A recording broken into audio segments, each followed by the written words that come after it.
Hi everybody, thank you for joining us. I'm Larry Little. Last week the state introduced a blueprint for a safer economy. Here you can see the website. We're going to take a look at it quickly.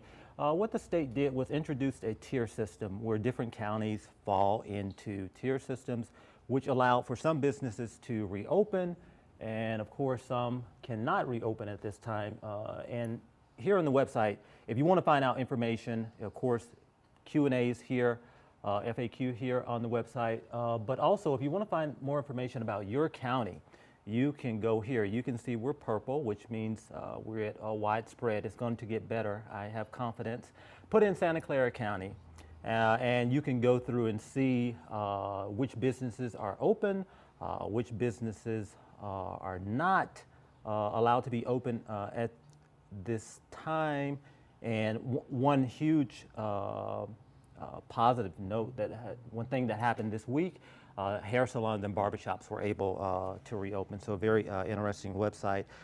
Todd is here and we're going to be discussing the new tier system from the state, also answering some of your questions that have come into us via email as well as to our call center.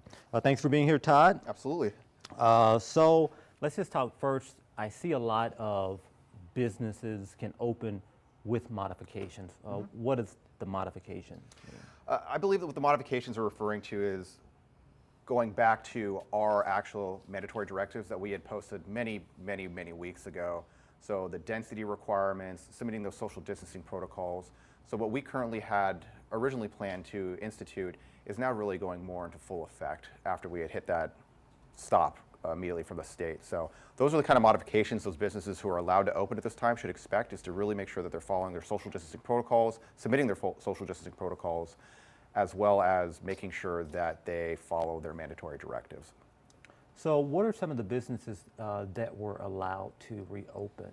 So the big ones right now are hair salons and barbershops, as well as indoor malls. Indoor malls are allowed to open up to about 25% of their maximum capacity, and hair and barbershops are allowed to open up to their capacity, and their capacity is consistent with our density requirements that we are instituting on our social distancing protocol. And I know we're going to get this question, but you can see here gyms and fitness centers can only operate Correct. Outdoors as they have been doing before, and hopefully that changes. Of course, it changes with the tiers. Are there any new restrictions for the businesses as they reopen? So the only restrictions that we really are pushing right now are what we have on our mandatory directives for those very specific sectors, as well as those restrictions that have been in our health officer order, and whatever the social distancing protocols are requiring businesses to do in order to operate. So those are the restrictions that we are requiring of those businesses that are allowed to open at this time, which includes salons. And let's talk about nail salons, because they are not able to operate indoors. No, at this time, nail salons are still required to operate outdoors. However, once we get out of this purple tier, when we get into the red tier, nail salons will be allowed to open again for indoor operations. Now, with those indoor operations, they would still have to follow, like I was saying before, our social distancing protocol and our density requirements and limitations. All right. So if a business is operating outdoors, as barbershops were doing and nail salons, but let's focus on barbershops. Yeah. They were operating outdoors before. Can they continue to operate outdoors and inside? That's a very good question. So barbershops and salons may be able to operate indoors and outdoors.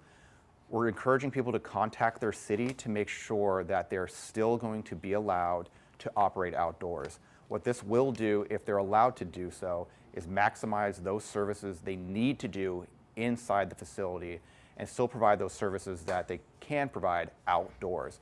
But in order to do so, they should check with their city to make sure that their regulations are currently still in effect.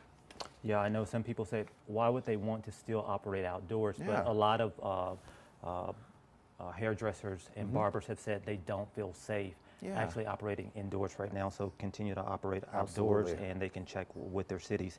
So it's been several weeks since the last reopening.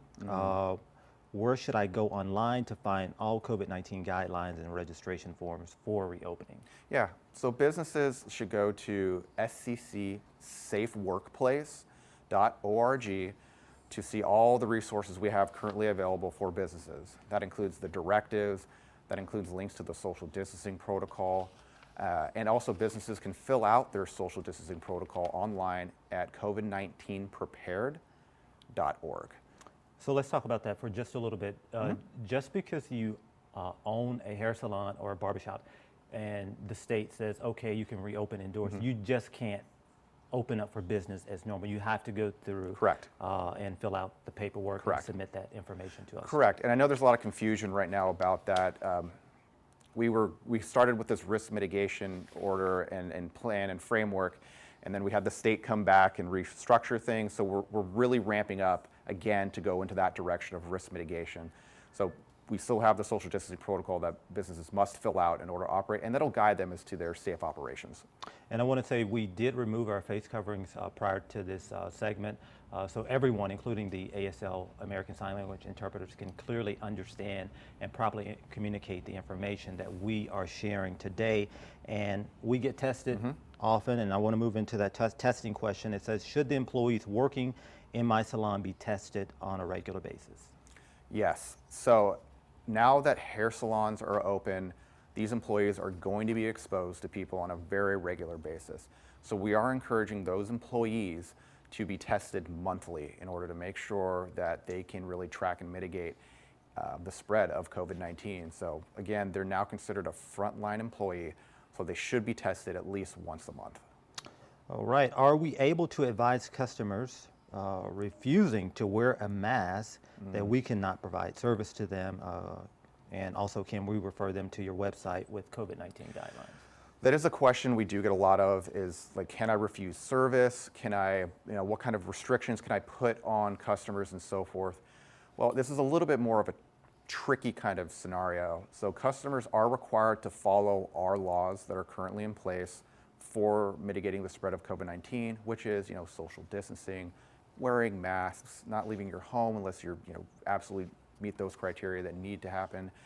But for legal advice, we are pointing people in the direction of actual legal counsel, as they're more fit to determine what course of action legally a business would be allowed to take at this time, especially when it comes to refusing service and those rights, because I know we all see those memes that are on social media right now of people getting pushed out of businesses. And I know a lot of business owners don't want to have to be that aggressive or firm with their customers. They really hope that people can come in and follow the rules. So we are encouraging people, if you are going to visit a business, please make sure you're maintaining your social distancing and wearing your face covering, and please follow the rules that those businesses have set in place to protect you as well as all the other members we have in our community. All right, question here from a business owner. If one of my employees tests positive for COVID-19, what should the rest of my staff and I do? And they're also asking, should they close the business? Yeah, so they do not necessarily need to close their business for a very long period of time. They should close their business for the amount of time it takes for them to properly clean and sanitize those suspected and affected areas. So if you do have an employee that tests positive, please make sure to contact the county within 4 hours of finding out of their positive test result. And then also make sure that you go into those procedures to identify as many close contacts, if not all those close contacts that that person had been in contact with. And all that information as far as procedures and guidance is on our website at sccSafeWorkplace.org. And I know a lot of businesses will still have questions as we navigate the reopening of a lot of businesses that have been closed in the county. And we have a business call center. Yeah, absolutely. We have a business call center that is regularly manned and staffed to make sure that we are available to our community, especially our businesses as well. And you can contact us at area code 408-961-5500. We are operating that line from 8 a.m. to 5 p.m. Monday through Friday. Please don't hesitate to call us. We have a lot of very educated staff, well-trained, that are ready to provide you with an answer. And if for some reason we don't have that answer for you immediately, because things do change, as we see with the state, we will take your number and call you as soon as we have the best answer we can provide you at this time.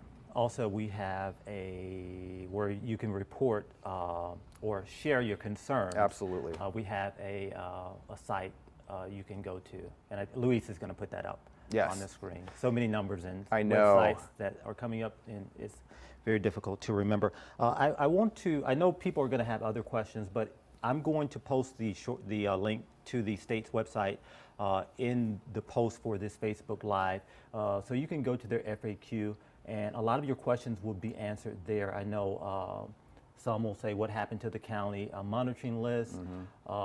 Can my school open under this blueprint? So all of those questions would be answered there on the state's website in their FAQ. But one thing I want to talk about, Todd, is the county has some control, but it looks like the state has taken control with this tier system. So a lot of what we are doing here is based on the permissions given to us from the state. Correct. Absolutely. And I know with our community, there's going to be a lot of confusion. There's going to be a phase of transition, because now we have the state really kind of providing universal guidance for California and a framework for us all to follow. So we will have times where the state may be more stringent than the county and vice versa. And as always, we tell people to please follow the directions that are the most stringent at this time. And again, if you have questions, you can contact 211, or you can contact our business call center line at the 408-961-5500 number.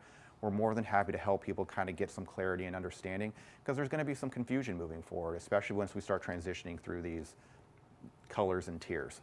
And speaking of colors and tiers, a lot of people say, what do they mean?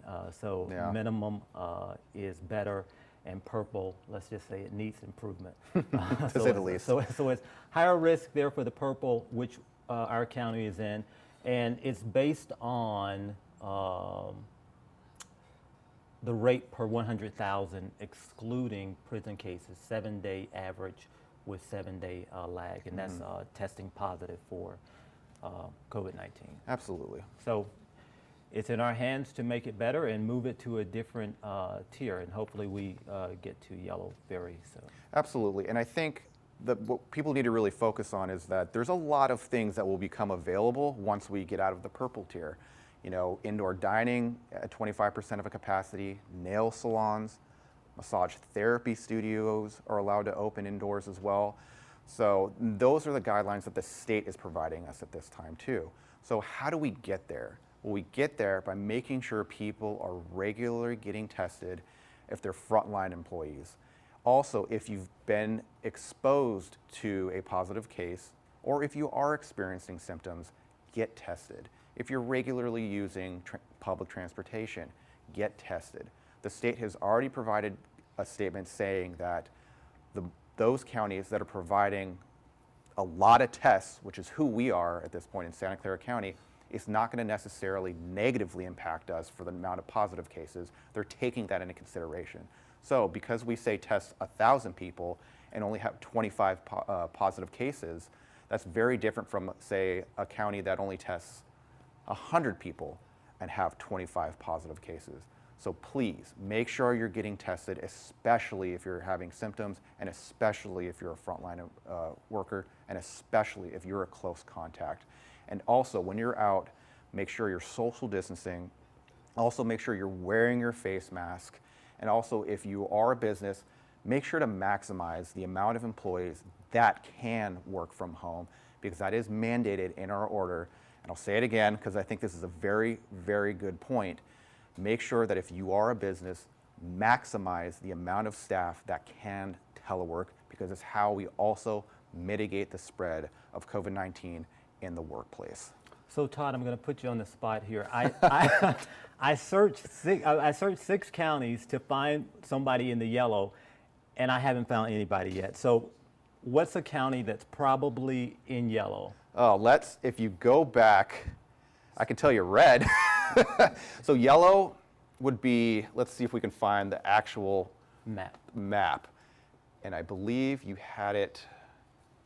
Let's see, let's just go back to the beginning here. So what is open? We click here, and who is currently Wow, they are taking you to different sites. So the farther north right county right now is in the yellow. I do not know who that is. I want to say it's Shasta County. See, everybody's in No. purple that I'm pulling up. Try Shasta. SH. There it is. Let's see. Wow, there we go. I know my geography. So moderate. So this is next to the yellow tier. Correct. Correct. So let's look. Let's go to gyms for them. See, so day camps can open with modifications. So alphabetically, if we keep going down to gyms and fitness, I believe EF, G. There we go. Yeah, can 25%. open indoors. So if we get tested, if we practice social distancing and follow the protocols and things get better, Yeah. we can move into this. Absolutely. tier. And once we get into the red, actually for gyms, because I'm concerned about gyms, they can open indoors for a 10% capacity. So yeah, All right, sounds good. All right, thank you so much, Todd. you're welcome. All right, well, thank you for joining us, everyone. We will see you back here on Friday at 10 a.m. for Facebook Live. Facebook Live in Spanish comes up at 11 o'clock. And, of course, we have Facebook Live in Vietnamese at 10 a.m. on Thursday. Thanks for joining us. Have a good day.